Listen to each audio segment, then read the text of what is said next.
Hello, everybody, and welcome to another Top 10 edition of Magic Mics, proudly sponsored by our Patreon supporters at CoolStuffInc.com, where you can find cool stuff in stock every day.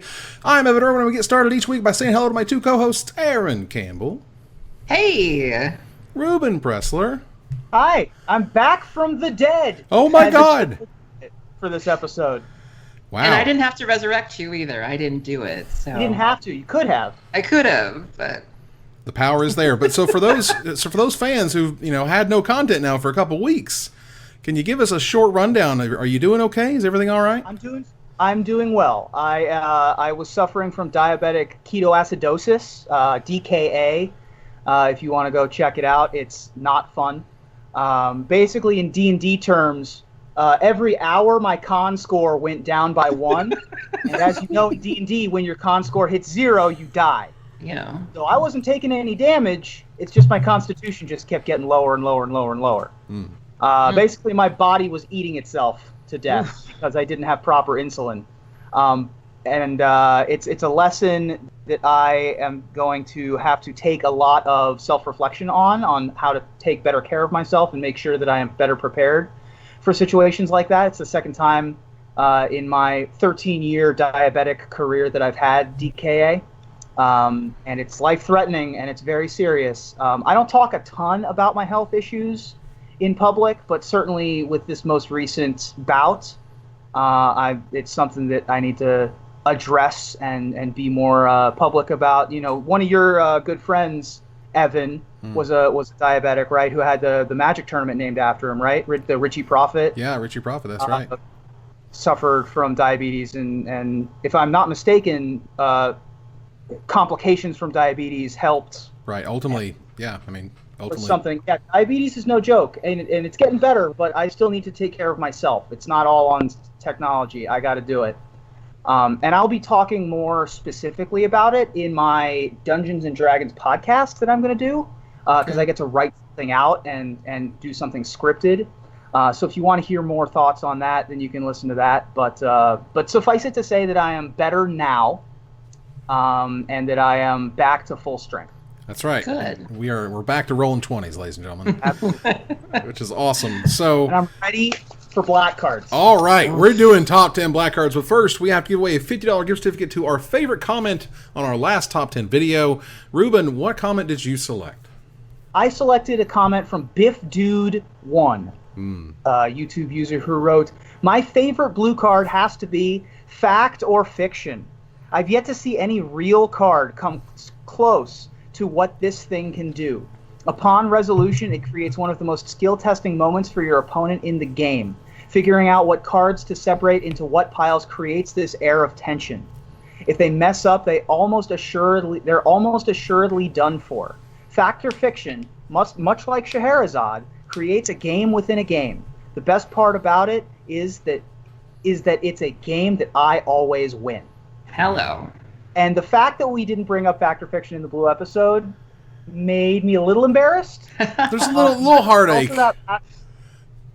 Yeah. There's going to be cards this week that we don't talk about that we're just like, I can't believe you didn't X or Y. We caught them in the pre-show just now. Yeah. And one of them is probably going to win Comment of the Week, because every time I'm like, I should have done that. And also that last sentence of that it's a game within a game, but that I always win is great. And the other thing about Fact or Fiction that I just love is that it's become so iconic on so many different levels. Right. It's an article series title. Everyone can picture the art in their head. It was a Pro Tour winning card. EOTFOFYL. End of turn Fact or Fiction, you lose. It's also a card that has really big shoes to fill. You know, we've seen a lot of cards try to be the next Fact or Fiction. I remember Steam Augury from the Theros block, and I think there's even one recently, something about Treasure. I think one of the Treasure. Right. There are a lot of cards that people like to say, is this the new Fact or Fiction? And they all fail to live up to the original. They're not Fact or Fiction. Fact or Fiction was Randy Bueller's, basically his wet dream come to life. When he came to Wizards, he made Fact or Fiction.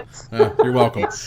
He made Fact or Fiction, and that card is bananas. I mean, Bueller Blue was a deck. I mean, that's how he came to fame anyway. I mean, like, he made the ultimate blue card. That card is stupid, way overpowered. He tried to remake it again later, and it was called Gifts Ungiven.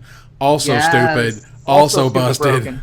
Yeah, it's ridiculous. So, God bless him for making amazing spells, but, wow, that thing is ridiculous. Biff Dude 1, certainly deserving of the comment of the 3 weeks. I know, right? You had 3 weeks to come up with stuff. Here we are. Congratulations. Yeah. Hit us up on Twitter at MagicMiceCast or me at Mr. Orange. We'll figure out a way to make sure that you get a super cool gift certificate. So, that said, it is time to move on to our honorable mentions. Reuben, kick us off, buddy. I had a really hard time making this blacklist because unlike blue or white, where it was just like, there are cards at the top, right? And then there's like a list of 20 that could make the top 10. Sure. I feel like there were 70 that could make the top 10 in black. Just everything is so much closer together for me personally. Like, the best cards are that much closer to the pack, and then the 70th best card is that much closer to the top. But one of the ones, as I've always said, one of the things that's a big deal for me personally is if it wins a Pro Tour or dominates a format. Gray Merchant of Asphodel. Gary. Oh, Gary. It's black. It has devotion to black. It was mono black devotion. It is what you think of when you think of a black creature. It drains. It cares about how many mana pips you have on your creatures, which black, by the way, is the color that always has the most, like black, symbols. black, or quad black. Or the Black Knight costs, the most mana symbols of that cost, either in the text box or in the mana. And so Gray Merchant of Asphodel has to be on my list. And again, winning a Pro Tour is a big deal to me. Relentless Dead. I think Relentless Dead is a quintessential black card. It's a zombie. It's a 2/2 for black. Mm-hmm. It brings back other zombies. It's a mythic in a deck that doesn't have a ton of mythics.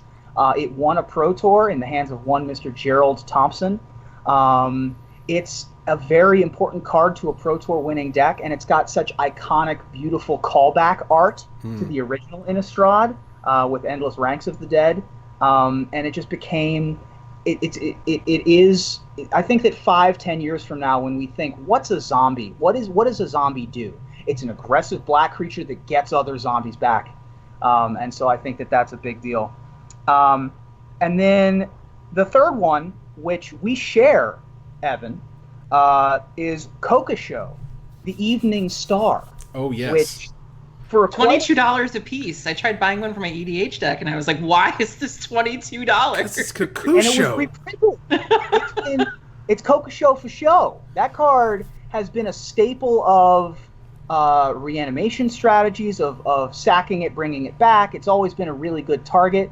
It was obviously the best of the dragons that you could get in either the original Kamigawa or Modern Masters sealed environment. Yeah. Although, to be fair, in Modern Masters, Ryusei was pretty darn good. But in either case, Kokosho has been a staple dragon for quite a long time, and another iconic art. I mean, it was exciting from the moment that it came to light. Everyone was flipping out, and Wizards, God bless them, not a lot of great things in Champions. Not a lot of great things, but man, that Dragon Cycle was sweet, even though Jugen was kind of a hot mess.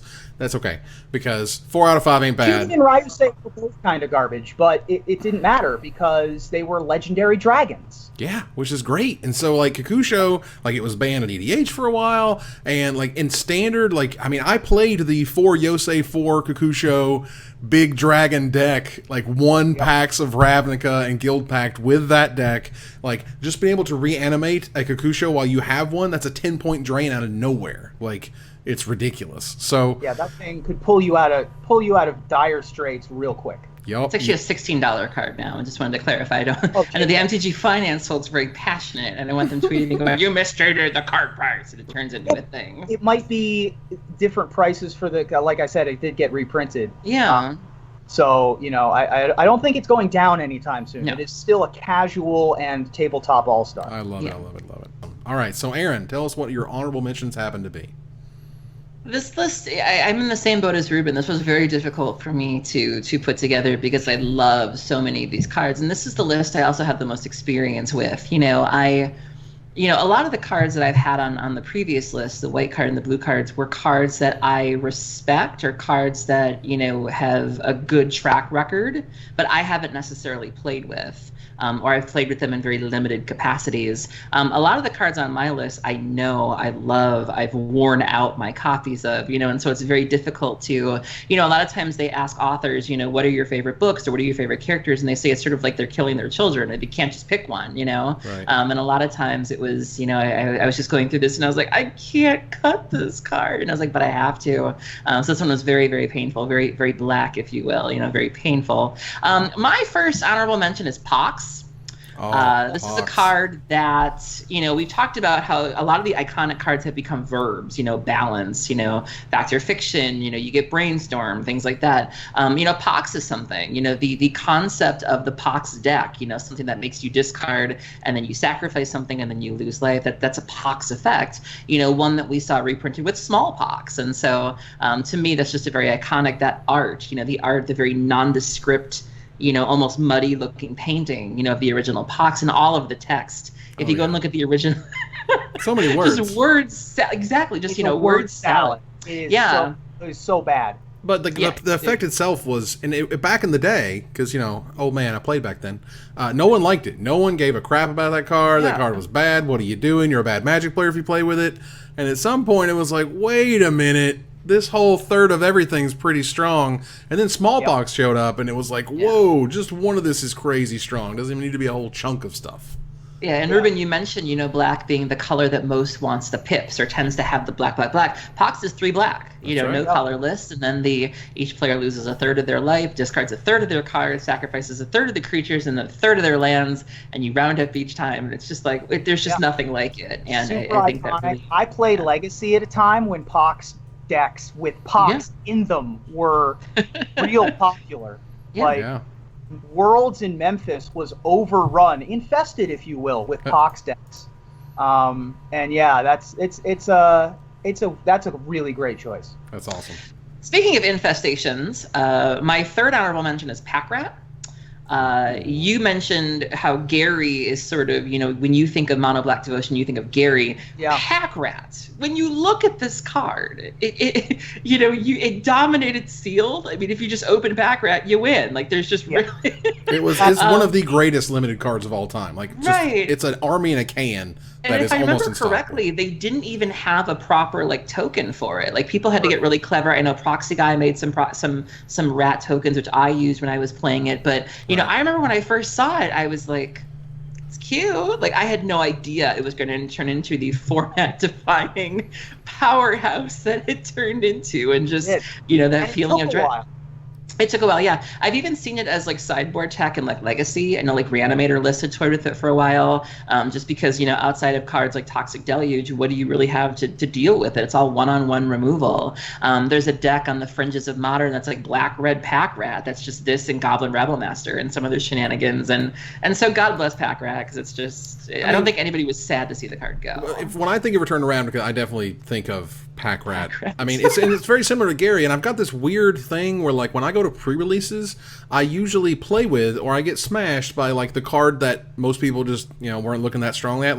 Went to Theros, had 2 Garys. That thing won me games, and I tweeted about it. And I was like, "This card is bananas. I don't know if it's going to be good and constructed, but oh my god, this card is sick."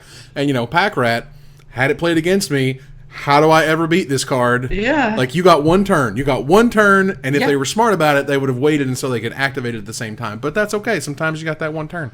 And this was in the same format with Thoughtseize. So, a lot of times the answer you have could be plucked with Thoughtseize. Turn 1 Thoughtseize, turn 2 Pack Rat. Good game. God, it was so ridiculous. I want to shout out to my buddy JJ Flipped, who I recall as soon as Return to Ravnica came out, purchased every copy of Pack Rat he could for about $2, and then held on to them for 7-8 months until they rose up to 8, and then got rid of a stack of Pack Rats this big. Wow. My number two, or my second honorable mention, I think a lot of people remember from the flavor text alone, aside from being a very badass card. Behold, Blessed Perfection, Phyrexian Obliterator. Nice. Frightening card. Like, I don't know, again, we're going with the pip thing, 4 black, no colorless. Yep. And it's a frightening card. It's this big, weird looking beast. I think it's on top of like some bones even. Like, it's not messing around. And, you look at it, it's a 5/5, which is frightening enough for 4. Trample. And then the neat little caveat that any damage you do, you have to sacrifice permanents. And that's per damage. That's not like you took damage, sacrifice one thing. Whoever deals the damage has to. Yeah. Like, what? That card this card was is terrifying. Well, it was also because New Phyrexia was leaked in its entirety. Yeah. There was a moment where Wizards spoiled Phyrexian Obliterator, and that card started exploding in pre-order price. People were like, "Oh my god, this card is bananas! What are we ever going to do?" And then the full spoiler come out, and they scroll, and they saw Dismember, and those pre-orders stopped. Like, just like that was it. No more people bought it. And I've seen neat combos where people have run like Setessan Tactics and like, Ulvenwald Tracker and just ways to get it to fight things. Mm-hmm. And so that, it has to take damage and you sacrifice things. The card is hilarious. And, you just think of, what Phyrexians look for. And again, the flavor text, that they consider this to be beautiful, if they consider this to be something to aspire to, it's just like, I think it really summed up, the alien nature of New Phyrexia was this card. And my last card is something I've been running into a lot lately. My friend Autumn uses this as their commander, and some shenanigans take place when you do. I chose Phage the Untouchable. Nice. We were playing Commander the other night, and my friend had a card called Endless Whispers out. For those playing along at home, it's an enchantment, black enchantment. All creatures gain when they die. They fall under control of a target opponent. And so if you kill Phage, you can gift it to somebody and be like, "Here you go." And so we ended up killing our friend Andy because I played Martial Coup, wiped the board, and when Phage died, she triggered Endless Whispers. Autumn gave it to Andy, and because Andy didn't pay for it, he was dead. And there's just so many neat things you can do with this card. I know there's a new card in the Commander set. I think it's called Broken Visage or Broken... Yeah, Broken Visage, that's right. Right, and people were going, "Oh my god, I can destroy Phage, give everyone a copy," and like, what? Flavor-wise, it's a really cool character. I think it's if I remember correctly, it's the combination of it's like Corona and Achroma, and didn't they turn into Phage, I believe? Corona and Corona. Corona, False God, and Achroma, Angel of Wrath. Loved each other very much? No, they Dragon Ball Z'd into a panda, right? Yeah. Yeah, but just the storyline is awesome in terms of how Phage came to be, the shenanigans that you can do with her. It's just such a black card. The idea that you have to cast her from your hand. You can't reanimate her, which is very common in black. You can't cheat her in any way, or you lose the game. And then the idea that with one touch, the opponent loses the game. It's so good. That's awesome. So, moving on here. Now, obviously, we do share our Kakusho choice, which is it's a very fine choice, if you will. It's a great card when I think of black cards. Fine. Yeah. So one of mine that was not shared amongst anyone else's list was Hypnotic Spectre. Hypnotic Spectre was one of the original. Like when I started playing, Magic, they were like, "Look, dude, first turn Dark Ritual, second turn, or first turn Dark Ritual Hippie. You have to be able to deal with first turn Dark Ritual Hippie. That's a thing that you must do. You must have the bolt, and you bolt the Hippie just like you bolt the bird. You don't ever let because he hits you at random. That was the killer. Yeah. Back in the day, Wizards was okay with a lot of random discard, and it was bad, And he would pluck your only second land, your second land or whatever. You didn't have swords, you didn't have the bolt, you just had to take it. So, Hypnotic Spectre for me very much defined what I initially, when I literally first learned about black was like, this is the thing you do on turn 1. And it's what a Spectre Is in Magic. Spectres make you discard cards and are 2/2 flyers. That's what they are. Yeah. There have been a dozen since then. And of course, the moment that I'll always remember Hypnotic Spectre for would be the final game of Worlds in New York City, Evan, when Uri Peleg kept in his Hypnotic Spectre for some reason against Pat Chapin's Dragonstorm deck, and being able to chump block with his Hypnotic Spectre against Bogart and Hellkite won him the final game of the finals. So Bogart and Hellkite. That much later, it's still winning Worlds. That's amazing. So, Hypnotic Spectre, very big. Another one that apparently was not on anyone else's list is Vampiric Tutor. Vampiric Tutor showed up from Visions, one of the powerful, super cool chase rares. The art is fan-freaking-tastic with the dude slicing himself. Like, it's one of those, like, you couldn't... Back then, we didn't really appreciate it, I don't think, as much, because back then, we just got through Force of Will, and then here comes Mirage, and you got, terrible cards that are great now, and, but Vampiric Tutor was pretty much a smash hit from the moment it was printed and saw infinite play, infinite cubes, infinite, casual decks. Yeah, Vampiric Tutor is good, stays good, and is a terrific example of what a black card should be, in my opinion. Absolutely. Paying life for part of your cost to be able to get what you need. Perfect. Yeah, that's what they do. Okay, so the last honorable mention is Hymn the Turok from Fallen Empires. Ooh. Because the card is amazing. And again, that random discard, first turn, ritual, hippie hymn was a thing that you could do, and it was to him after your turn 1 hippie. Yeah, or turn 1 hippie, turn 2 him all the time. And then at that point, you're taking 3 cards. You're taking 3 cards. That hippie ain't dead, they're done. Like, it's basically top deck mode for the rest of the game. Good luck with that. I mean, it was bananas. And so, like, this card is crazy efficient. They just actually released the playmats of it. And they released the playmats of it without the guys on it, which is also insane. Like a variant version. So, yeah, this card is amazing. Has some of the best artworks of all time for black cards, Magic cards. There are very few cards that have multiple iconic artworks. Right. Like, you think of the one Llanowar Elf, right? Mm-hmm. You think of the one Bolt. Right. Even though they have multiple arts, you think of the one. Right. Yeah. But him has 3, maybe 4 that are iconic. Wow.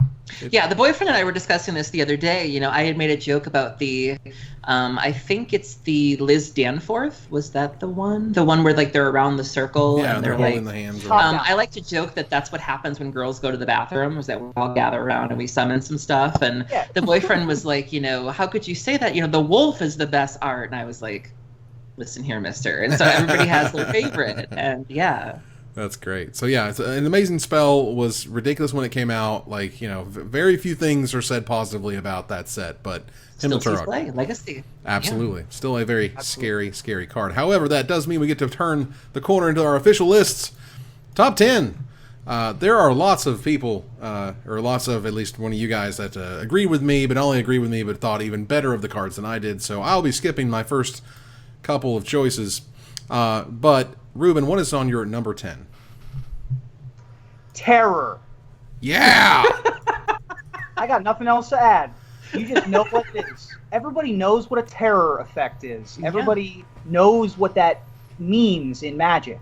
If I say the new terror, you know what that means. Mm-hmm. And that's iconic. That there's nothing else to say other than that. Wizards used to have that thing where everything was non-black, non-artifact. Yeah. That was a big thing. With fear, for example, being another one that's, now it's a keyword. But Intimidate. Right. It had to be its own keyword that they had to change because it was weird. Right. But terror, terror effects there are multiple dozens of terror effects now. And terror was the original. Destroy most of the creatures. If you were in the mirror match, then you were in a little bit of a dire straits. Or if your opponent had I think it was like I forget what the Phyrexian 3/4 for 3 mana was called that made you sacrifice a land when it died. But like those were basically the only cards back in the day that didn't die to terror. You could kill a Sarah Angel. Oh my goodness. Right? 2 mana. Right? For 2 mana. Your opponent didn't have to gain life. There was no other weird drawback. It was just cut, plain and simple, like black likes to do. And that's what it means to be in a iconic slot in black. Terror in the top 10.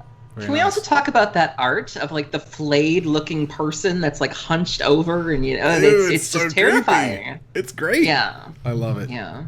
Super cool. Aaron, what is your number 10? My number 10 is the focal point of a pet deck for many people, specifically in the modern format. Evan, I believe you've shown your appreciation for this card in one of your videos.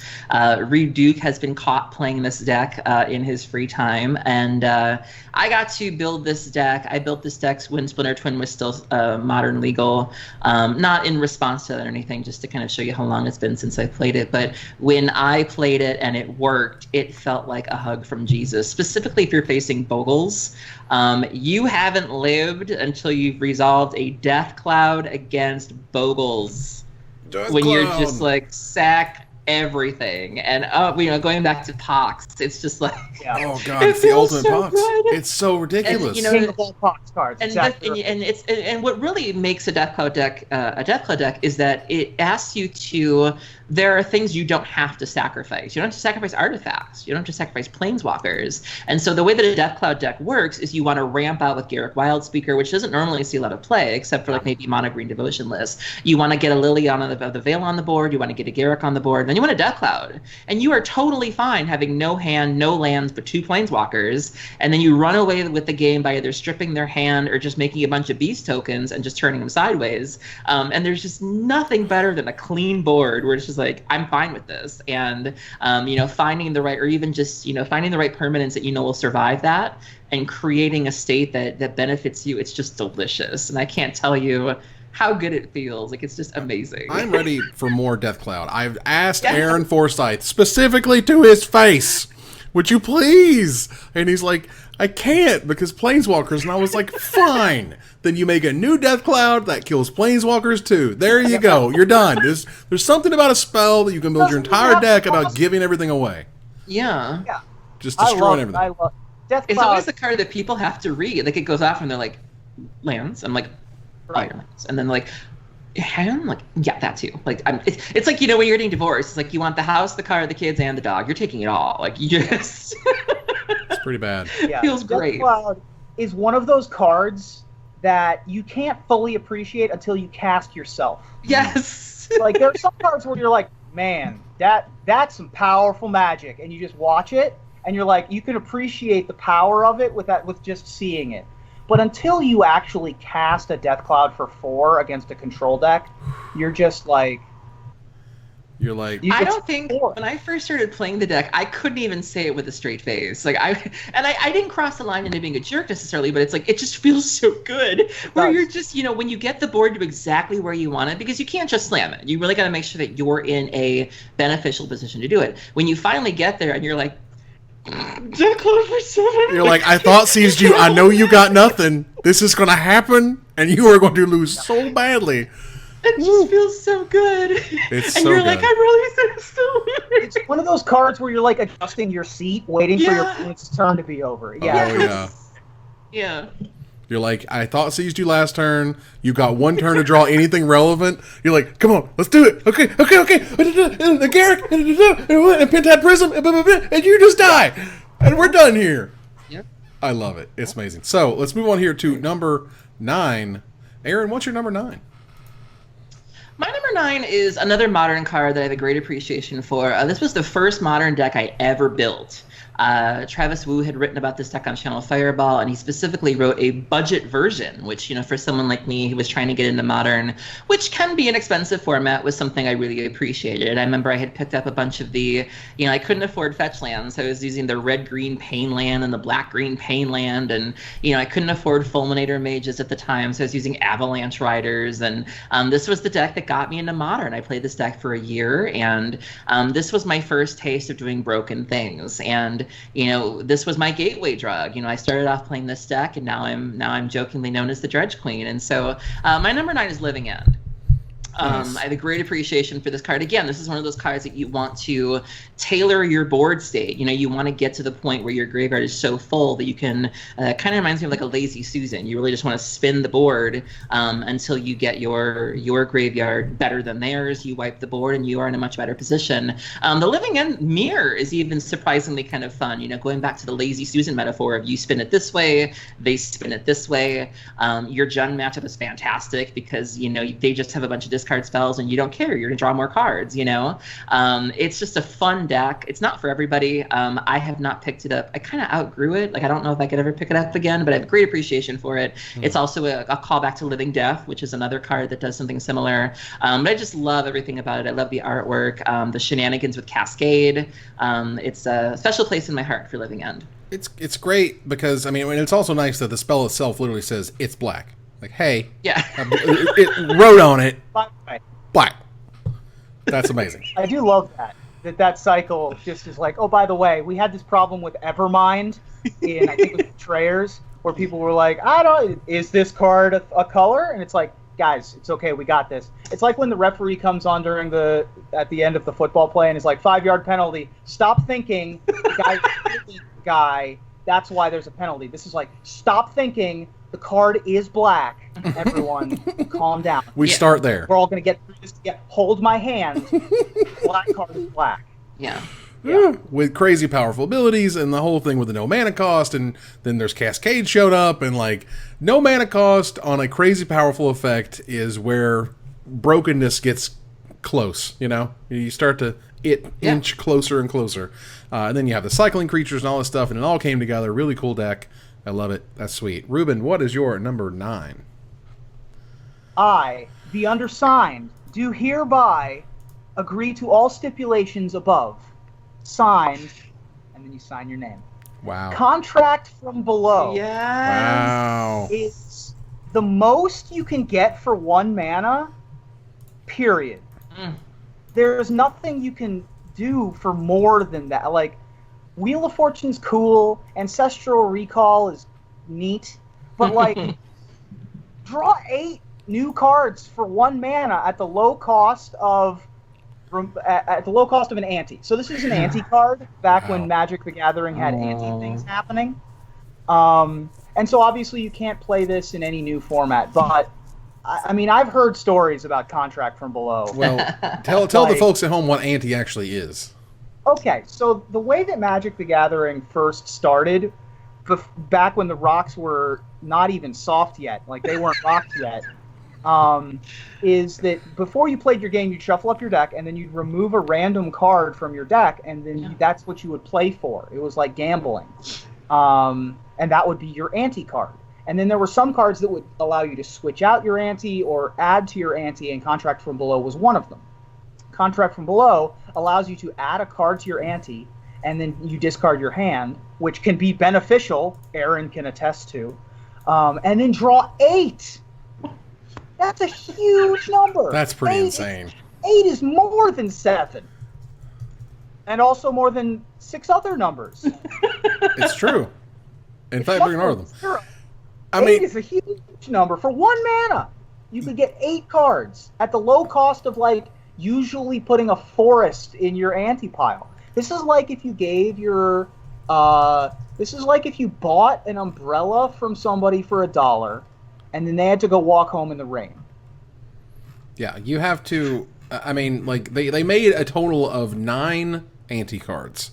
Ante itself feels very much like gambling, and that's one of the reasons they removed it. Other was like, you know, at that point, it got reprinted all the way through Revised. And at some point, they're like, wait a minute, no one wants to give their cards away. That's stupid. Right. And they stopped. And I've never personally actually even cast this card because I've cast this in Cube before. Oh my god! Oh my god! There is nothing that feels better. The fixed version of this is Demonic Consultation. The fixed version. That's the fixed. Wow, which is also an unbelievable tournament-winning card. The tutor version instead of the Wheel of Fortune version. God, that's crazy. Doug Schuler, classic art too. Oh, I love it. I love the art and the card itself. List of cards that you shouldn't show your grandma because she will definitely think you're devil worshipping. Yeah, but card's insane. Card is unreal for what it does. It's crazy. Yeah. So we were here on number 8, and I actually get to talk about a card on my list. Wow, that's great. Liliana the Veil is one of the most powerful, impacting, just classic cards ever made. Really showcase. I mean, I get to, and you can go back and read, or you can go back and watch an interview with Eric Lauer where we talked about it, and he was like, you know, well, we wanted her to be good, and you know what happens every time they want them to be good. Yep. They're way too good, and holy crap, did this one really come forward. And Liliana Vale, when it first showed up, wasn't, like, it didn't get a ton of hype. It got, like, people liked it, and they thought it was good, but they weren't, like, best mythic of the set, blah, blah, blah. You know, Snapcaster got so much hype and love out of Innistrad. Liliana Vale was great, but okay. And then, slowly, over time, has turned into more than $100 card that they just won't reprint or whatever. And the artwork from Steve Argyle is amazing. Even the fact that they changed his artwork and they made it, you know, have less stuff or whatever going on, because his actual painting has like a million little things and ringlets and whatever. But yeah, so the artwork is amazing. The card is super powerful. Wins tournaments. Liliana. Oh, Liliana. And if you ask modern players, Deathrite Shaman died for Liliana's sins. Like, there are people that firmly believe that was the reason Deathrite was banned in Modern, because Modern didn't have the tools to deal with the turn 2 Liliana, which is what you could do in that format. And that was the main conspiracy theory I heard surrounding the loss of Deathrite Shaman, was it was all Liliana's fault. That it was only because people were cheating that card in that no other deck could really deal with that. Yeah. Not even a conspiracy theory. There's just no way to deal with a turn 3 or turn 2 Liliana plus. Yeah. You can't bolt it. There's nothing you can't do anything. Yeah. Aaron, what is your number 8? My number 8 is a card that people love. And people love it so much that they want every set to contain it. And we've been disappointed for a while. Anytime a set would come out, we would say, is this the set? Is this the set we get our baby back? And it never happens. But our wish was finally granted in the most recent Modern Masters when they brought back Damnation. Yeah! Damnation was that card in every set. Is this going to be, are they going to reprint it? It needs a reprint. Badly needs a reprint. It was like it was between $40 to $60 at some point. Oh, and, every time, is it going to come back on Amonkhet? Damnation? No. Come back in interval? No, it doesn't really fit the storyline there. And just every set, there was always that little group of people that was just waiting, just hoping, and just wishing. And it finally happened. And then nobody... I really feel like it was kind of anticlimactic. When they finally gave it to us, people were like, all right, great, thanks, bye. That's like, sweet. We wanted it in standard. Yeah, right. And that's so not going to happen. You'll get something like Languish, you'll get something like Bonsu's Last Reckoning, but Damnation. I actually have a friend of mine gave me a felt. I don't know if that's the exact material it is, but it's almost made out of like a carpet material. It's this really odd Damnation playmat, and it has the planar chaos on the bottom. A friend of mine gave me that. I still have it sitting in my closet because it doesn't really work well with deck protectors, but I still have that thing. It's beautiful. The art, when you look at like the bigger, if you get to see like the grand scale of it, it's gorgeous and it's creepy as hell. And Damnation, like it needs no introduction. I mean, I was one off. This was my number 9. Okay. Damnation was the card, like when Planar Chaos was coming, all they were just like mic drop Damnation, and people just lost their freaking mind. Like, oh my god, this is it. Here we are. Like, Damnation is, I believe in their mind, is too good to hit standard again. Like, it's too efficient. It's very powerful. I mean, it was in standard winning, decks from the moment that it was legal.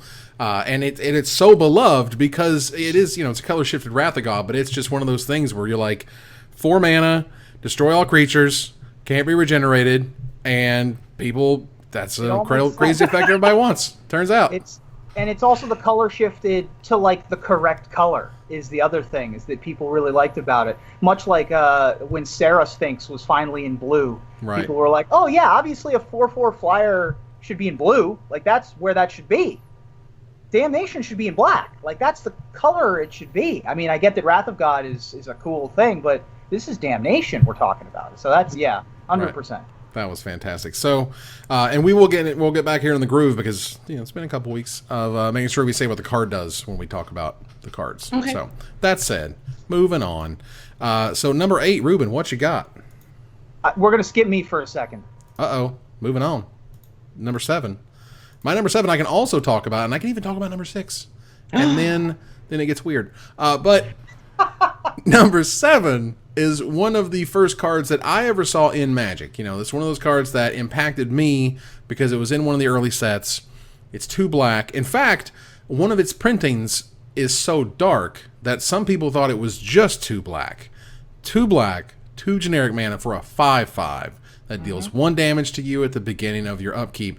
Blew people's minds. Jazam Jin from Arabian Nights is one of the most amazing, super cool. I mean, like, the artwork, it's you want to talk about iconic, all right? You want to talk about stuff that Wizards took and just ran with. They put this guy on everything. Yeah. Binders, deck boxes, promo materials, ads, everything they could have at Jazam Jin. I mean, even when they were doing like those weird ads where they were having people dressed up as characters, like, you know, it doesn't matter. Jazam Jin is amazing. And again, they had like a dark printing of Arabian Nights, and the mana symbols are super dark, the generic mana symbols. And yeah, it looks like 2 black for a 5/5. So when they did finally basically reprinted it with Plague Sliver, and that was cool, but you know, ultimately, and I think it really showed that, you know, like it's not that exciting anymore. Yeah. Right. And they tried to kind of make Jazam Jins throughout the years. There was the one in Onslaught that you lose 2 life at the beginning of your upkeep. I can't remember. Grinning Demon. I mean, even Barbarian Horde was trying to be Juzam Jin 2.0. Balduvian Horde. I'm sorry? Balduvian Horde. Yes. Balduvian Horde. 5/5 for 4 with a drawback. They've tried to make 5/5s for 4 in the past. They called back to Juzam Jin, and nothing has ever approached it. Partially because it was a product of its era. Yeah. And I mean, back then, Balduvian Horde, man, that was a $20 card when it first showed up. Yeah. People were like, Jazam Jin is back, and it's in red. And like, it's on now. And then they got to play with it, and like, it's not on anymore. We're out. This is bad. You know, that happened. So, what is your number 7, Reuben? Also higher. Gotta skip me. What? Just one more. I'm good. Just it's give okay. me a second. I'm out on 5 and 4, so it's okay. Aaron, what is your number 7? All right, now we're hitting the cards that I have a personal, a very personal attachment to, and this card set the bar for creatures that rely on the graveyard.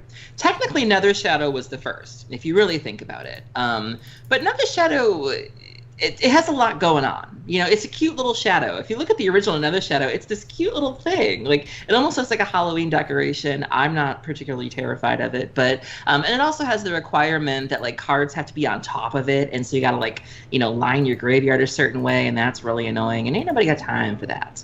But this next card really set the trend. You know, it paved the way for the Bloodghast. It paved the way for the Veiled Ghouls. You know, it paved the way for all those cards to just sort of come back, do a thing. And you know, another facet of these cards is not being able to block, you know, sort of being just offensive cards. And no card sums this up better than Icarid. Mm-hmm. Even when you look at an Icarid, you know, I talked about how kind of harmless, you know, the Nether Shadow looks. You know, it's this little black ghosty thing, kind of like, hi. But when you look at an Icarid, what is this? Like, you're looking at it and, like, there's a tail. Like a Saw movie. There's, like, little hands coming out of the waist. There's, like, a weird headdress with a skull on it. Yeah. There's a maw. There's hands. Like, this is terrifying. Like, this is something you do not want to look at, much less have to face. And, you know, for the simple drawback of eating a black card, which you should already be running enough, you know, black creatures in your deck. You don't have to worry about, you know, stacking it obnoxiously like you do with Nether Shadow.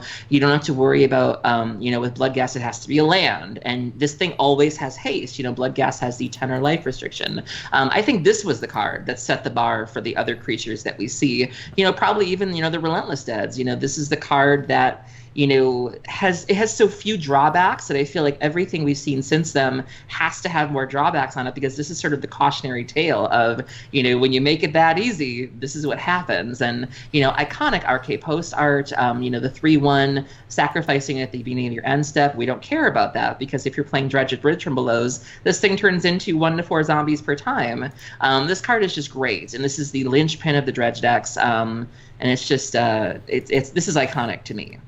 I mean, it's amazing. First of all, it's kind of sucky that RK Post doesn't really do Magic card anymore. That's kind of weird. But he's still on all the Grand Prix. Mm-hmm. But Icarid, it's a black and 3 generic mana for a 3/1 haste. At the beginning of your end step, you have to sack it, and at the beginning of your upkeep, if it's in your graveyard, you can exile a black creature card other than Icarid from your graveyard, and if you do, return Icarid to the battlefield. Okay, cool. Cut to 2005. Yeah. There's a dude named John friggin' Rizzo. John friggin' Rizzo, people. And God, he was great. And I love his articles. I always have. Rizzo so much. Oh, he's just one like Pain. yeah, just one endless stream of thoughts together, and they're amazing. But he made this deck called Frigorid, and nobody was playing like basically Dredge. No one was playing. Dredge wasn't a keyword yet.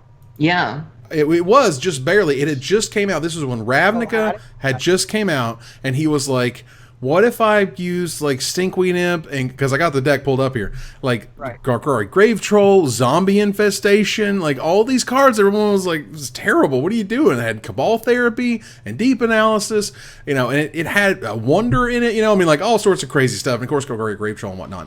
But like this was one of the first like actual factual Dredge decks. And it exploded. And Icarid was like, "Whoa, Icarid's good now? That's ridiculous." And it used to be a fairly expensive. I don't know about fairly expensive, but it got up to a few dollars or whatever. And then they reprinted it in Eternal Masters, and it's back to like 50 cents, which is fine because it's a very narrow card. Yeah. It's either going to go in your Dredge deck or it's not going to go into a deck. Yeah. If we ever do the Blast from the Past article series ever again, Stuck in the Middle with Bruce is John friggin' Rizzo's magnum opus. Yes. Not necessarily about Dredge per se, but it's something you need to watch. And by watch, I mean it's 20,000 words or something ludicrous like that. But you just need to power through it because it is perfect. It's and fantastic. Frigorid, for its time, was a revelation. We make you're not playing Magic the way it's supposed to be played anymore. People hadn't even thought on that level.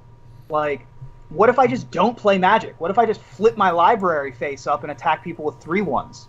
Right? Yeah. So it was, this was pretty, alpha or like beta 1.1 version of what we expect a Dredge deck to look like today. But Icarid was always and will almost always be the gasoline that keeps it fueled. It was amazing, and I loved it from the moment I saw it in the Frigorid deck. But we got to move on here to number 6. Reuben, do you have another number 6 for us? I do have a number 6. All right. My number 6 is Best Buds with Kokosho, Besties for Faux Life.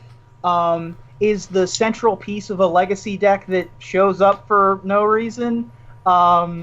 It's Recurring Nightmare. Nice. Recurring Nightmare is a hell of a Magic card. Boy, howdy.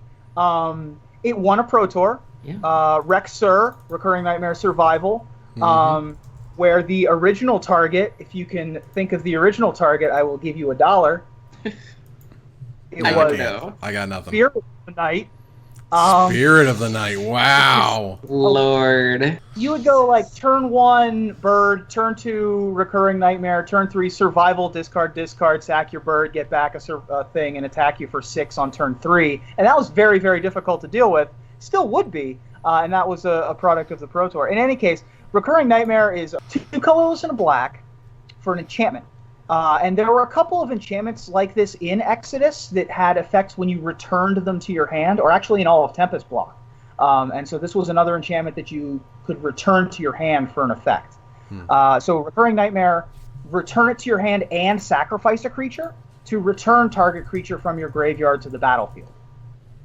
And this allowed you to exchange your mana dorks and early idiots for things that either died naturally of natural causes, or that you discarded to things like Survival of the Fittest.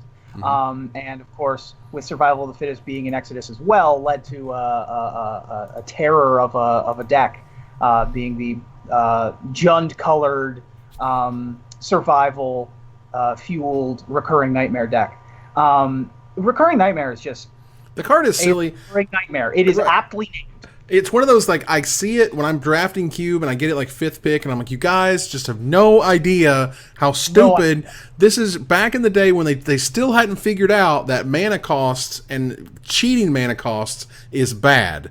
because I think one part of it is like the creatures were so bad, like the creatures were not that good. So when the creatures are not that good, and yeah, you cheated into play, but like you had to play with like basically a pretty bad creature. Whereas nowadays you would both cast the card that you would get back with Recurring Nightmare or Recurring Nightmare back in, and it'd still be good in both halves. Where back then it was just like a bad creature.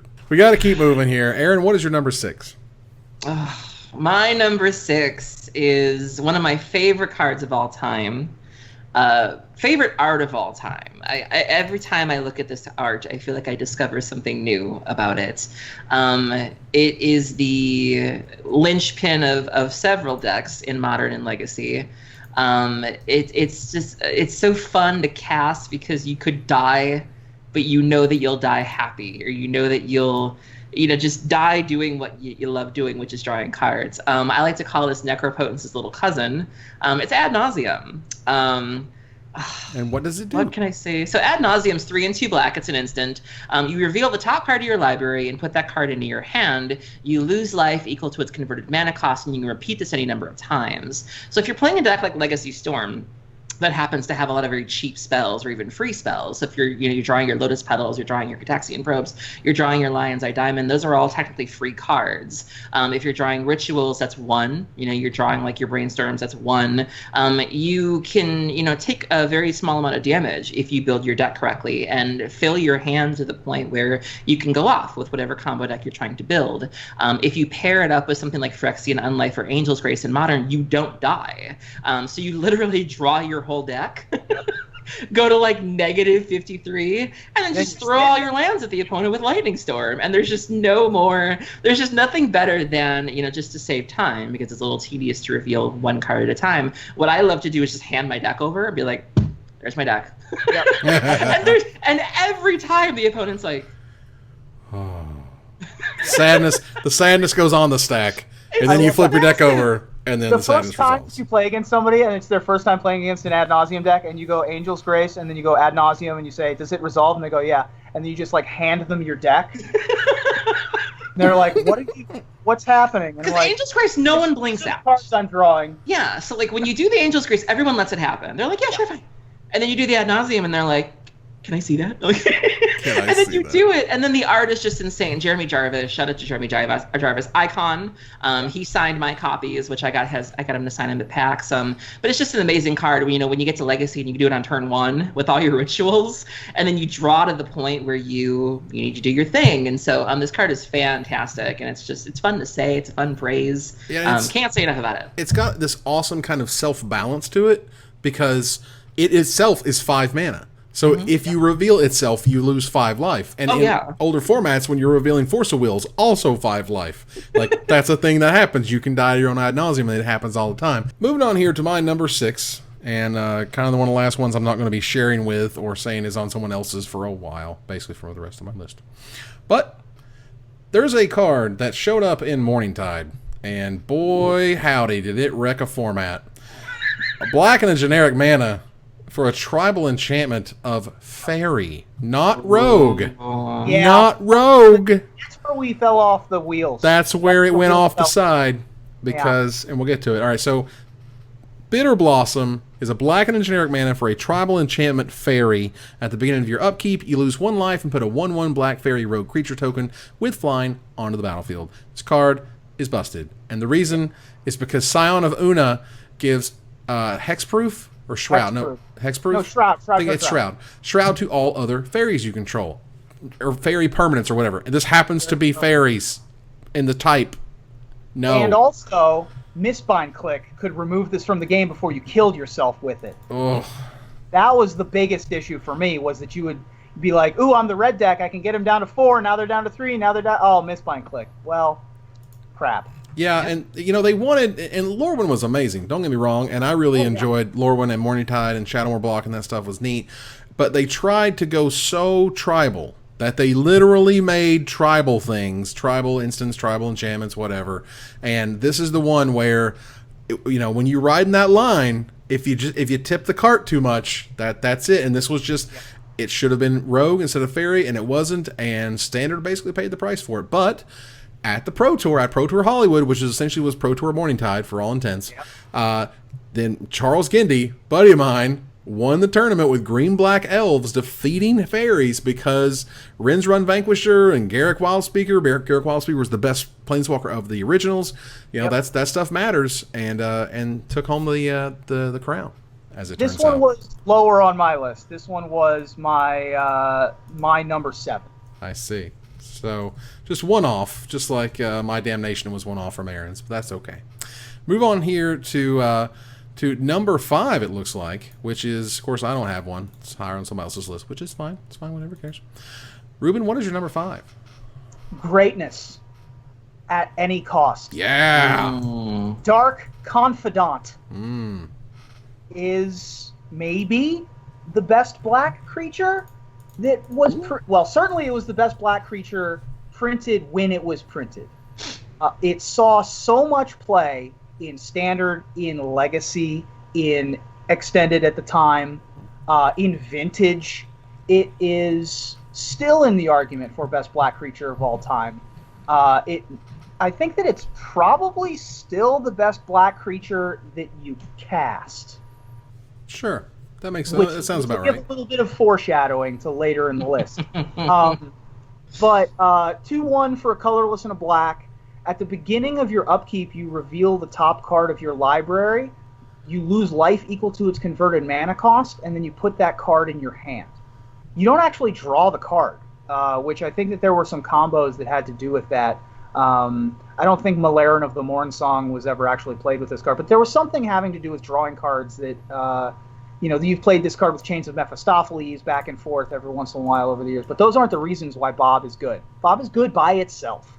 I have taken so much damage from hit runs, from Greater Gargadon. Yes, Greater Gargadon has dealt me damage. 10 damage, I think it was. I drew a Blightsteel Colossus. And the times, and also like Force of Wills, like even just stuff like that. Yeah, it hurts. And it hurts. But like the amount of games that I've won in spite of that, because I drew the extra card or two early in the game, are way out. And that's not even counting the games where you go reveal land, draw a spell, reveal land, draw a spell. Yeah. That feels like cheating. It's so good, particularly when you get it off on like the run, and you're just like, yep, it's always a land, it's always a land. There it is. We did it. We hit all of our land drops and then drew all of our spells. Well, looks like I win this game. This was Bob Marr's invitational card. Yeah. Tied with Snapcaster Mage, maybe slightly edged out by Snapcaster Mage for best creature created as a part of an invitational. Mm-hmm.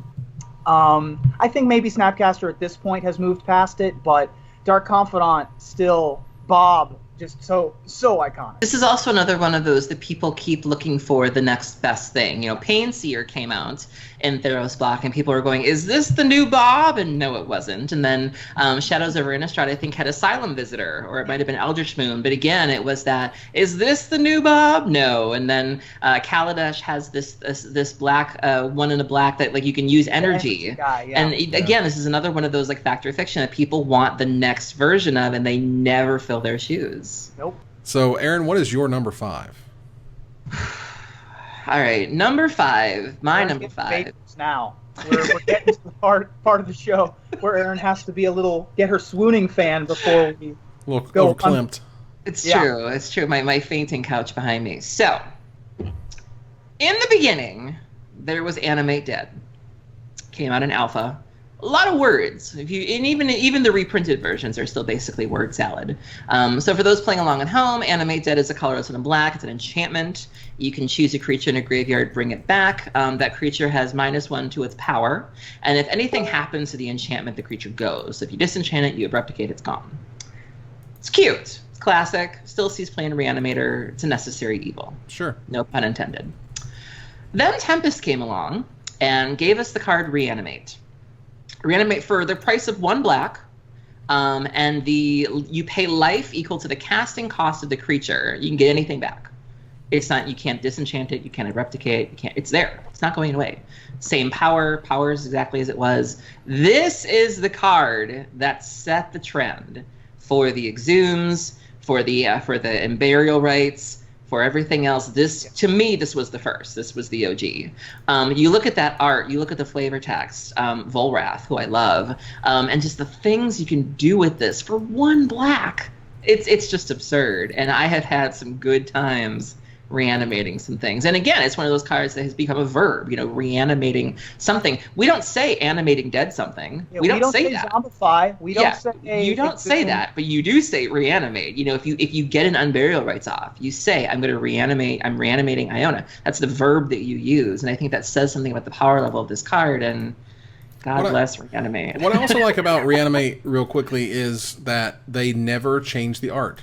No. Yeah. The art is creepy. the Robert Bliss, just super cool and sort of scraggly and just very effective and whatnot. And yeah, I feel like you will learn to earn death like gangsta. And they've never changed the flavor text. You know what I mean? Like sometimes I think they're like, we're really happy with this and we don't need to mess with it or change it.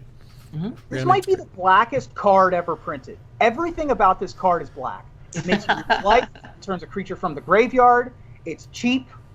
I love it. That's fantastic. All right, so my number 4 is higher on someone else's list.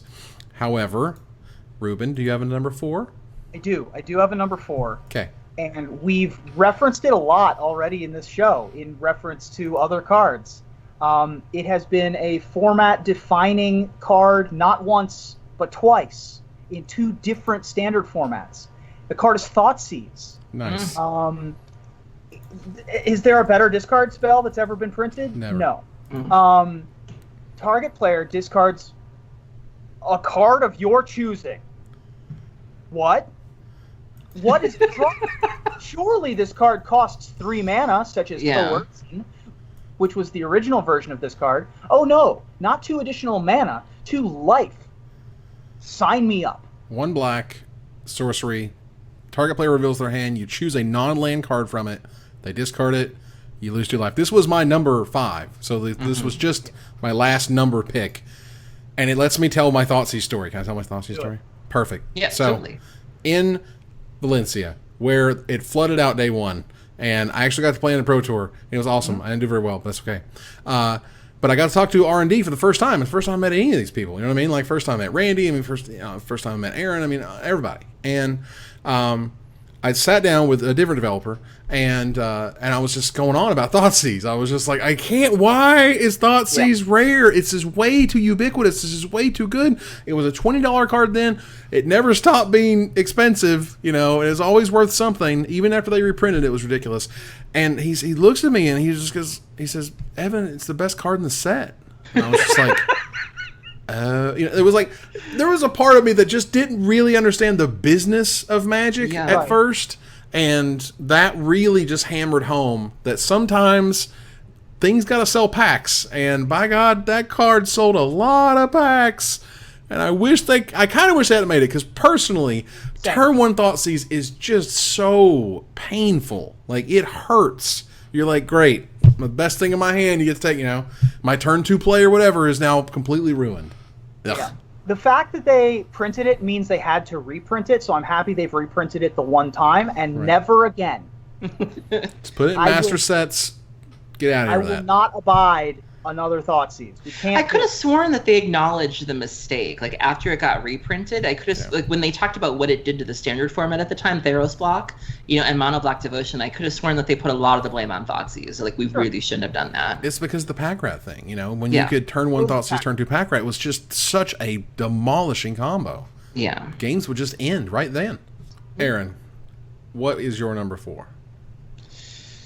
God, do you remember when you were a little kid and like you would like something so much or love something so much that your friends would say you should marry it? Mm-hmm. I would marry this card. Like, this card has brought me a lot of joy. It is currently banned in Commander. It is probably one of the best reanimation targets out there, bar none. It has many names. I affectionately refer to it as Daddy, Grizzle Daddy, Grizzlebrand. What's it do?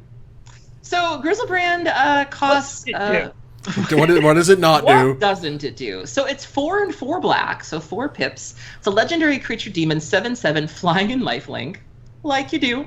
And then you pay 7 life and draw 7 cards. And that's one of the most repeatedly ridiculous do lines that. of text that's It's a ever. Yawgmoth bargain on a stick. And if you can slam this thing down, the lifelink means that you're going to gain 7 from swinging, and you can immediately burn it and draw 7. And again, if your deck is full of cheap spells, like a lot of legacy decks are, you're drawing a bunch of Lotus Petals, Exhumes, Reanimates. It's absurd. And I've landed many turn 1 Grizzlybrands before, and it's like a hug from Jesus. It's just, you just feel his arms around you. He's sniffing your hair a little bit. It's just, and that's another thing, people like to talk about this. People like to refer to him in Jesus terms. Like, some people like to say, do you have a second to talk about our Lord and Savior Grizzlebrand? Like, this card has a huge following. Flavor wise, this is the card that was in the Hell Vault with Avacyn, and it's just a really creepy looking card. And then when I reanimate him, it's Daddy's home, because it just feels amazing. And just there's only one thing wrong with Grizzlebrand. He costs 8. He died too soon. He costs 8 to have a 7/7. You pay 7 life for an 8 mana card. You're just like, oh, you were so close. I know it's already busted. Okay, I could be busted understand why 7. they had to make it 7. Like, they could have made it 8 mana, 8/8, pay 8 life, draw 8 cards. But that doesn't match up with your opening hand size, and so it's less poetic that way. And if you make it 7 mana, then it's it's too 7's good a lot lower than 8 to cast. Yeah, So. 7's a bar that 8 mana is a lot. 8 mana is basically saying you have to reanimate this, whereas 7 is you're like, I can get there. Let's turn the corner here to number 3.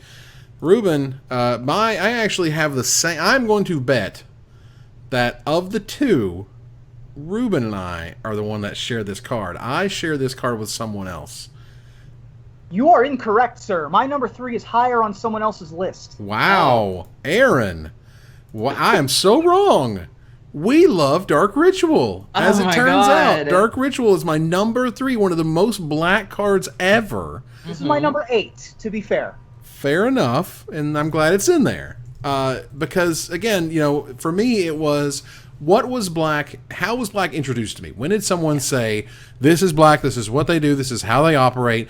And for the longest time, all the way through, I guess, what was it, Mercadian Masks, wasn't? Dark Ritual was in every large set release, every one of them.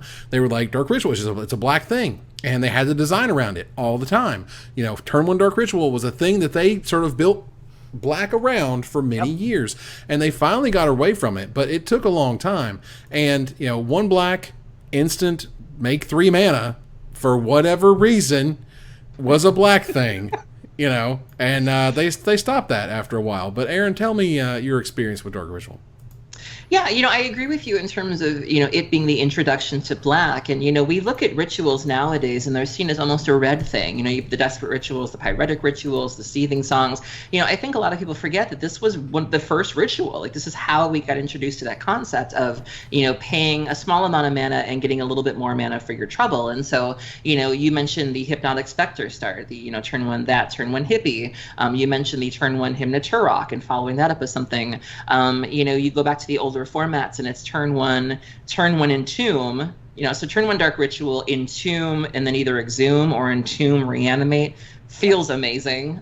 Being able to chain your Dark Rituals in Legacy, and going off with Ad Nauseam Tendrils, being able to chain your black, putting enough of them in the graveyard to where you can cast Cabal Ritual, which is even more black mana, and you just do absurd things with the card. Like, it's just it feels so good. It feels so dumb. I mean, it's such a blatant, and they're having this problem right now in Hearthstone, where there's a card that basically gives you 2 mana temporarily, and that's just flipping people's minds. They're like, what are you doing? This is wrong. It's busted. You need to get rid of this thing. It's been around a while. We're not really sure why it's been around a while. It's the classic resource exchange that Black always does of, we'll give you this thing that's very unfair, but you're going to have to pay a high cost for it. And this is the classic example of it. And again, ritual effects. We use it as a verb. We're going to ritual this thing out. Dark Ritual is iconic in every sense of the word. So let's move on here to number 2. And my number 2 is clearly someone else's number 1, because it's higher on the list, and that there's only 1 spot left. So I know somebody's number 1. However, Reuben, what is your number 2? Well, we talked about one tutor already. I wanted to talk about the tutor. Demonic tutor is my number 2 slot. The winner that we chose, at least, of the April King bracket of the art you don't want to show grandma. That's true. Search your library for a card and put it in your hand and shelf of your library. Doesn't get much more simple than that. Classic. Yeah. I mean, it's banned in Legacy, obviously. It's restricted in Vintage, obviously. It's a first pick in Cube because it's just another copy of the best card in your deck. It's unreal. And it was uncommon. It was uncommon. Right, and it was uncommon because, of course, it was. Well, we didn't know what we were doing yet. We were still sowing our oats. We didn't really understand what Dark or Demonic Tutor meant. This is another classic resource exchange, right? We're paying 2 mana and a card to just go get something else. We're losing a card in that exchange, but we're gaining card quality, which is the big deal. Right. You're doing the ultimate filter, essentially, at that point. Absolutely, yeah. And, Demonic Tutor just brings dread to people's faces. Like, you don't know what people are tutoring for because you don't get to see it, but rest assured they're going to die to whatever you've gone and gotten. I mean... And, it gives them an overwhelming sense of dread of, oh dear. This was my number 4. Because Demonic Tutor, I mean, again, what does Black do? What is Black supposed to do? Sort of how busted were they back in the day? This was a pretty busted card. I mean, from the get-go. But what I love about it is, A, it's not on the reserve list because it's uncommon. Yeah. And B, they brought it back in dual decks, Divine versus Demonic, with new art, which is fine. I don't really like it that much myself because, again, I like the old school stuff. Art. But again, from the get-go, we tutor things. You're tutoring, you're tutoring, you're tutoring. This is why we're tutoring, is Demonic Tutor. Yeah. So, Aaron, what's your number 2? Hi. My number 2 doesn't have a lot of words on it, but somehow it is still responsible for a large number of primers. There have been whole articles written on how to play this one card. It's a game in and of itself. It's a game that you play when it's being used against you, as to how do I respond to this, and some people respond very poorly to it. And it's a game to be on the end of the person casting it. My number 2 is Cabal Therapy. Nice. You look at it and it's cost a black. Okay, fine. Name a non-land card. Target player reveals their hand and discards all cards with that name. So it's essentially a guessing game. It requires you to know what you're up against, and to know what the possibilities are, because you can't... Well, you couldn't see their hand. So you're essentially having to guess. So if you're playing against, like, let's say a Death and Taxes deck, you know what the usual suspects are. You got your Thalias, you got your Stoneforge Mystics. If you happen to pay attention to what your opponent looked for with their Stoneforge Mystic, and you can therapy them first, you can name exactly that card. The way that this is supposed to go is they have to say to you that it resolves, and then they reveal the hand. They can't respond once the hand has been revealed. There's a lot of trickiness with that. But I can't tell you how good it feels to be right when you name the blind therapy and you hit. When you hit more than one, I like to call it a sex therapy, which is a shout out to Robin Thicke before he got creepy. But yeah, nice. It feels great. Before we knew he was creepy. Before he knew he was creepy, yeah. And then it goes to the graveyard. That's fine. Flashback, sacrifice a creature. So in Dredge decks, this is great because you bring back your Icarid, you swing for 3, and you get a little value on your way out. You trigger your bridges. It also works really well with the Grixis decks and Young Pyromancer, things of that nature. This card is fantastic, but what really changed the game was Gitaxian Probe. When you could pay 2 life to see their hand and then name the card with therapy, that's just broken. But the card really does take some skill. I've found at least 3 articles about this while researching this, and the art is fantastic. I like both versions myself, the Graveborn version and the original, but Cabal Therapy is one of those cards that, we jokingly will say on Twitter, like, good enough for Modern? And they're like, no. They just will never they won't even let us have Thoughtseize. They're never going to let us have Cabal Therapy. Yeah. Absolutely. I mean, the card does so much in that package, and there's that it creates an amazing moment in Magic when you're just like, do they got the Force of Will or whatever, and you're just like, Force of Will, and they show you 2 Force of Wills, and it's just the greatest experience of your life. The more you play Magic, the more this card does for you. Mm-hmm. Whether it's, the matchups, whether it's, how they're playing or what they're doing, like the more it's, when to play it. There's so many different facets of how you're supposed to be doing Cabal therapy versus, like when you first get it, you're like, oh, I'll just name whatever. It's like, no, there's layers there, man. There's layers. Targeting yourself is always an option. When you have nothing to go on is Brainstorm, by the way. For all the new players in Legacy, you name Brainstorm. You always just go ahead and... You have nothing else to go on, and then you can start trying to read people and be like, So, as we move on here to number 1, I was not expecting that my number 1 would be shared with someone else. Now, here's the part where I'm not sure anymore, because somehow it was Dark Ritual for Aaron, and I wasn't expecting Aaron, so I'm just going to say that Aaron and I might be on the same wavelength for Necropotence. Nope, that's me. Oh man, I should have known. Necropotence, ladies and gentlemen, if you do not know, is one of the blackest of black cards. It is 3 black mana. That's it. 3 black mana for an enchantment. Inquest said it was the worst card in Ice Age. 3 black for an enchantment that says skip your draw step. Whenever you discard a card, you exile that card from your graveyard. Pay 1 life, exile the top card of your library face down, put that card into your hand at the beginning of your next end step. So 1 life, 1 card, yeah, you got to wait on it, but 1 life, 1 card is amazing. Layaway. Yeah, you're layawaying basically your game, and this card wrecked. I mean, just it was an entire Black Summer. Like, this card owned tournament tables. I mean, when you played Magic back in the day, the rocks were, a little mushy, and I went to a regionals event. I had my mom drive me to Kentucky so I could play in a regionals event. Oh, no, it's just the mom on that one. Oh, it's just mom. Yeah, just so mom. dragged mom into like Louisville or wherever, and sat down, and I was playing Ivory Gargoyle Jockle Hops, and that was a thing. That was a thing that used to work. I actually won games of Magic. Okay, anyway. So that card, that combo sucks compared to turn 1 Necro Go. And I sat down against this guy, and he went, turn 1 Necro Go. Turn 1 Ritual Necro Go. And I was like, what does that do? I was like, wasn't this the worst card in Inquest? And then he promptly beat the living crap out of me. Does it resolve? Pay 6. Yeah. Oh, yeah. It was stupid. And I was like, all right. And I just lost basically immediately. And then my second round, I'm shuffle up, ready to go. Guy goes, Ritual, Necropotence.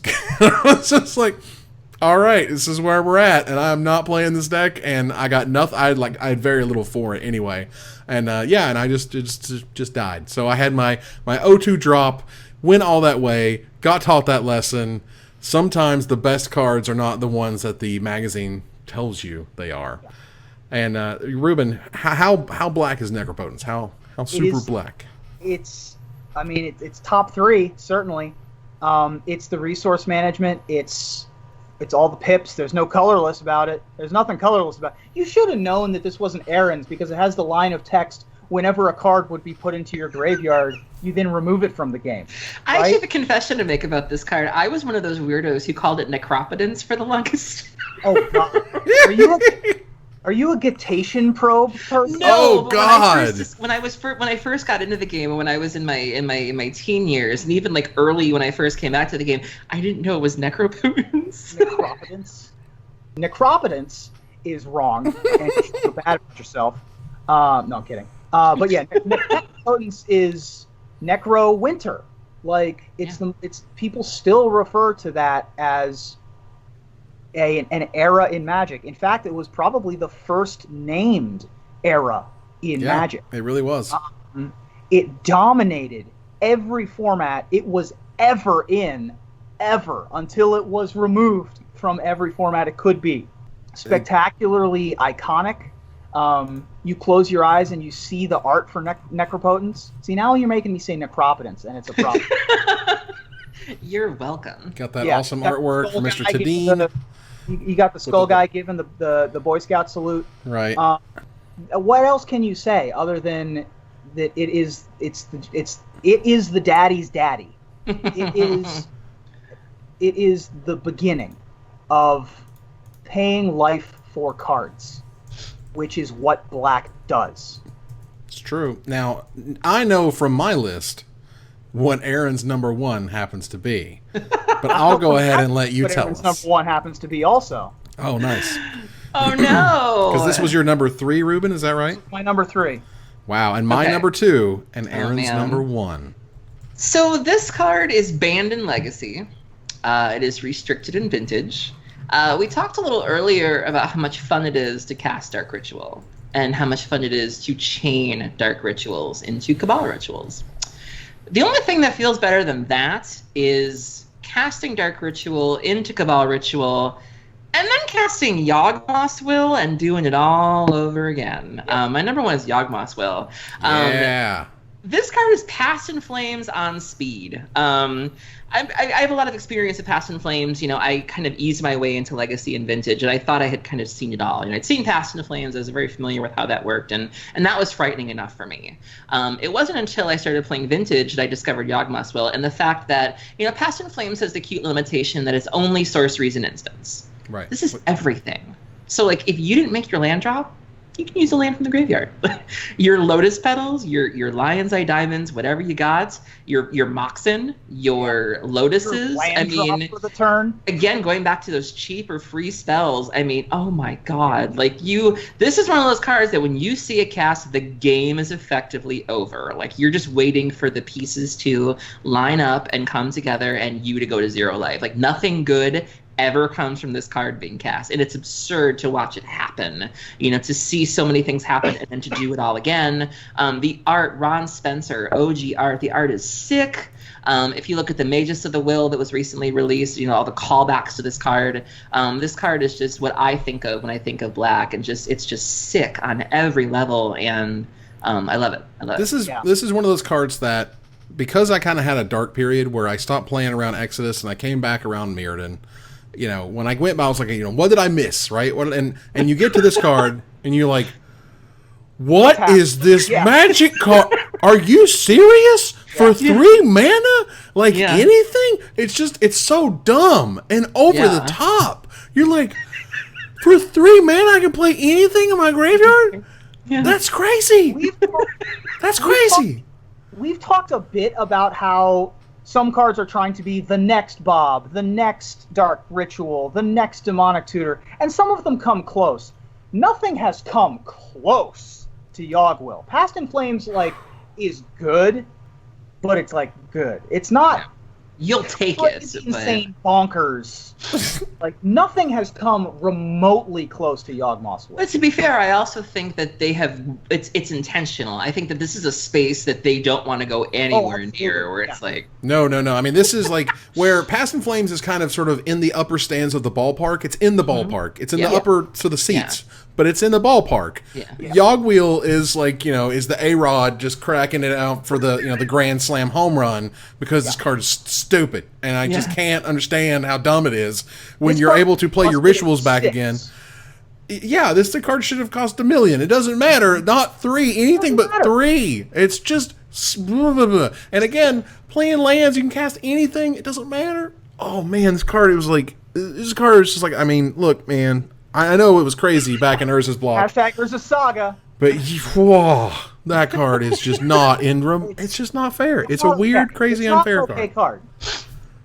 It's dumb. It's crazy that these words are on this card.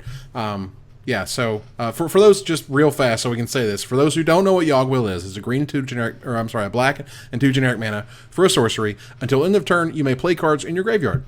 If a card will be put into your graveyard this turn, remove it from the game instead. That's it. That's what it does. 2 sentences of some of the most powerful magic of all time. That's all that is. Interesting. It's Snapcraft for Mage your entire graveyard. Yeah. Everything. Whatever. It's fine. Yeah. So, interesting fact about this card, it's on the reserve list. However, before Wizards came back and said premium cards are also included in the reserve list, they did make a judge foil of Yawgwill that still exists and is like $130 or something. You know, if you can find it. And yeah, so it just this card is crazy. This card is crazy, and I love it, and I'm super happy with it. Number 1. I'm actually really happy that it's my number 2 and Reuben's number 3. I mean, like, that's how much we like and think of Yawgwill. We didn't talk about this before. You know, it just kind of happened, and that's amazing. So, those are our top 10 black cards. We're going to go here to to our Day of Judgment, where we are going to throw it to you, dear listener, dear viewer. Thanks for sticking around. Yeah. And we want to hear what you think about our top 10 cards. We want to hear what your favorite black cards may or may not be. Give us some good feedback. Reuben will shine the light on you, and we will. I really will. I'll shine the darkness on you. Wow. Episode. It's pretty good.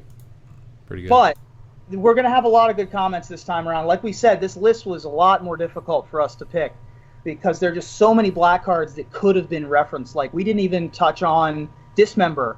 There's just so many different cards that we could have touched on like Bridge from Below wasn't even in Aaron's list. Unbelievable. So there's so many black cards that are craziness. Available. And there wasn't Stinkwing Imp wasn't in there. There's a whole host of things. Golgari Thug. Golgari Thug, y'all. Hey. We can remove to Icarid. So in any case.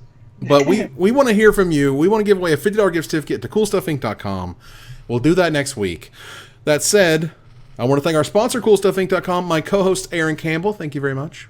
Thank you for having me. And thanks to the fans for bearing with us and being so cool about everything. And, we got a lot of love on our subreddit, with people concerned about Reuben and concerned about the show. And I was at GP Indy this past weekend and had a lot of people come up to me and say that they love the show and they hope everything's okay. And, I understand that there's a lot of other shows people could be watching and a lot can happen in 2 weeks where they could be like, bye. And so we have a really great audience for sticking with us through this. Yeah, thanks a lot. So, and I met people at Gen Con, same thing. Like, love the shows, love the top 10s. It's fantastic. You could be doing a lot with your internet time, watching dragon porn or real porn. Or dragons having sex with cars. Isn't that like a subreddit? No.